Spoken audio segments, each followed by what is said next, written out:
Hello and welcome to my channel, I Win to Lose Gaming. It's been a hot minute since we've updated our tier list for Wuthering Waves, so let's go ahead and finally do that.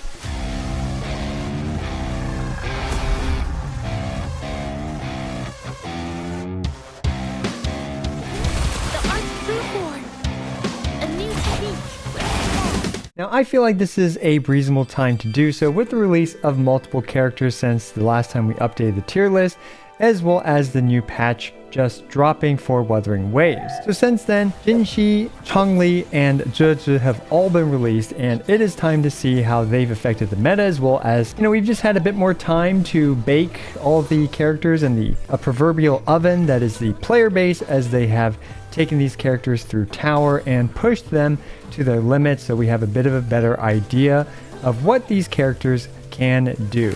Are you tired of playing your mobile games on toaster settings? Well, you can play it on max settings with today's sponsor, the Red Magic 9S Pro. It's back and better than ever with the latest 9S model sporting the most powerful hardware to run behemoth mobile games like Wuthering Waves and Genshin Impact at max settings. The Red Magic 9S Pro has further innovated mobile gaming by removing that annoying camera back, so its body is equally silky smooth as its gameplay. This titan of a phone is rocking the latest hardware with a Snapdragon 8 Gen 3 processor, 12 to 16 gigabytes of LPDDR5X RAM with UFS 4.0 storage, upgraded ICE 13.5 cooling system with 22,000 RPM fan, 6500 mAh battery, 520 Hz shoulder triggers, 93.7 body ratio plus BOE Q9 plus luminescent material. So basically, it's got stuff that makes it fast. I've been using the Red Magic phones for years now, and I'm upgrading from my 9 Pro to this new 9S Pro model. And I can enjoy all these extremely demanding mobile games on the go. Alright, let's see if I can beat the level 100 Tower of Adversity on mobile. Woohoo! Easy as pie thanks to these shoulder triggers, all while I was screen recording at max settings as well. If you're looking for the perfect mobile gaming experience on the go, smash that link down below to check out the Red Magic 9S Pro. Huge thanks to Red Magic for sponsoring today's video. Now, of course, I am just one guy in his basement making a YouTube video. My vision on this is, of course, quite myopic, having only 2 eyes and never going outside. So if you disagree with anything, please let us know down in the comments below. And as with any tier list, the most important thing is to play who you like and to have fun. Please take everything with a giant grain of salt. Now, this tier list is based on Tower of Adversity viability, which is more of a DPS check in comparison to other content like holograms, and it's mainly going to be focused on S0 5-star characters, and it could be with the free 5-star weapon, it could be with their signature weapon. This is kind of a gray area, but just kind of roughly how an S0 5-star performs. And finally, we have the S6 4-star characters. I will be ranking the 4-star characters at S6, so yeah, there's that to keep in mind.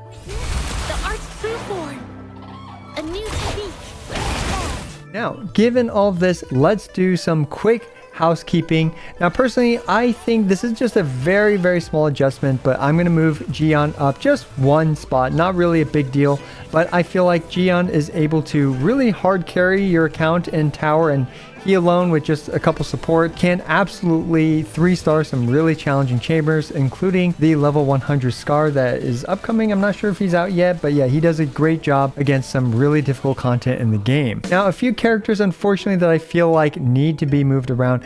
Number 1 is Calcaro. Sadly, Calcaro, while on paper his DPS is decent, it's just really challenging to get his DPS out unless the boss is stunned, and you just have that free window to wail on the boss, because if he loses that 3rd death messenger, whatever it's called, it just goes down the toilet for him. So, tier 1 I feel like is a fair placement, especially given kind of some of the practicality issues he has.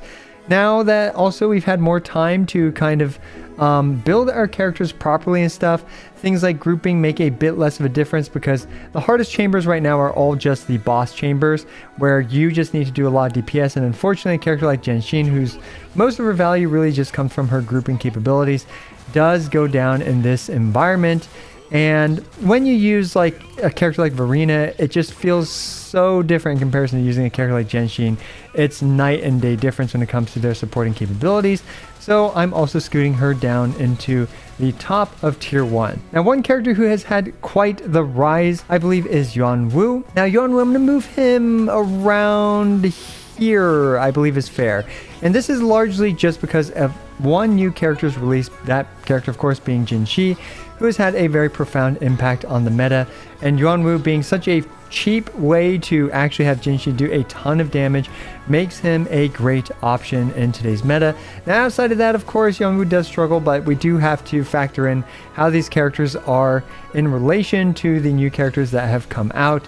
So yeah, if you don't have Jinhsi, for example, Yuanwu would probably go back down to tier 3, but with Jinhsi, of course, he is much more usable in that regard. So the next character I wanted to address is Spectra Rover. Now, unfortunately, I don't really think she has a strong impact currently in the meta as it stands, but yeah, she's useful occasionally for a nuke showcase for Jinhsi, but outside of something like that, it can be quite challenging to actually slot her in properly into these teams. She just doesn't quite do enough damage to often justify it. Now, one character as well that I feel like, is a bit too highly placed in comparison to her peers in the same tier is Danjin. Danjin is good, don't get me wrong, but I feel like, she's not going to be able to do something as crazy or as impactful as, for example, Encore or Mortefi or even Sanhua.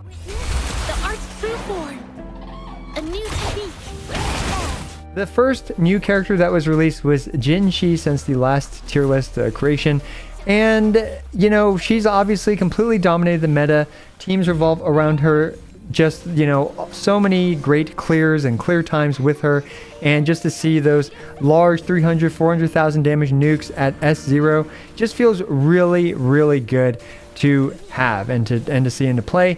And a character like Yuanwu being bumped up so much because of Jinhsi really reflects how strong she is, and that dragon puke nuke is just absolutely puking all over the meta. So she is here, and I personally think she is the best overall DPS character in the game at the moment. And one could argue that Tao Chi might be a little bit more viable. I am debating between moving Tao Chi up a tier. I feel like she does do a bit more than just exist now, because if your Jinhsi's not running Verina's on the other team, for example, then Tao Chi is actually a reasonable character here in that slot. So you know what? We're going to do it. We're going to move Tao Chi up to the top of tier 2. Moving on, we have two more new characters. We have Changli.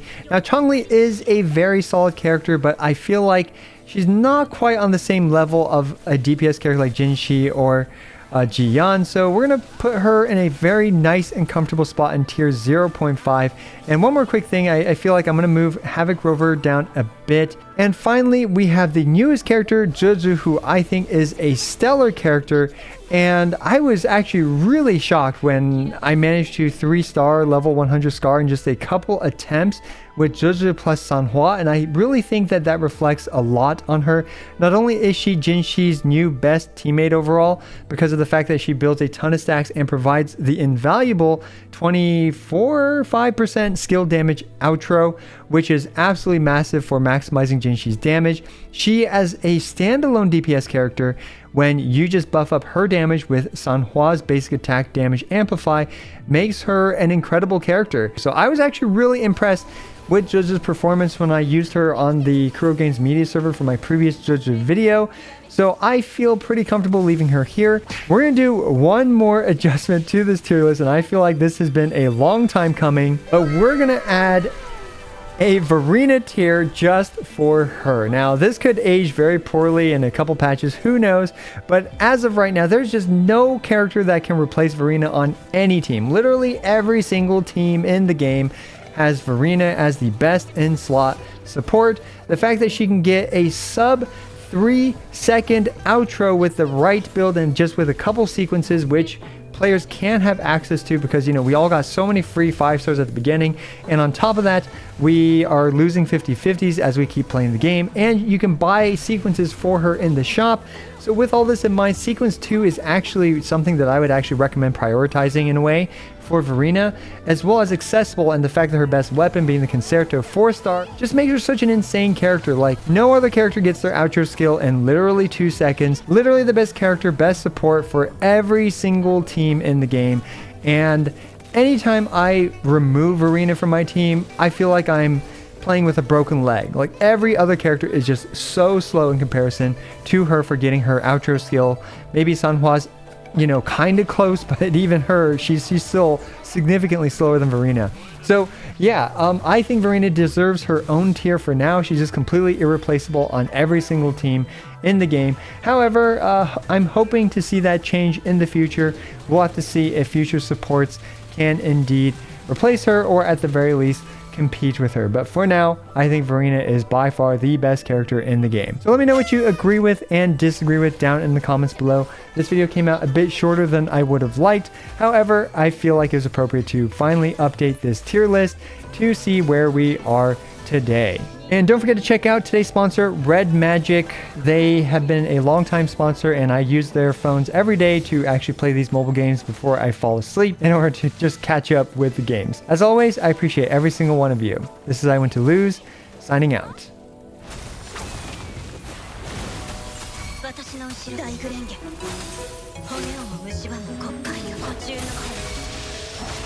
カゴの中の鳥は誰？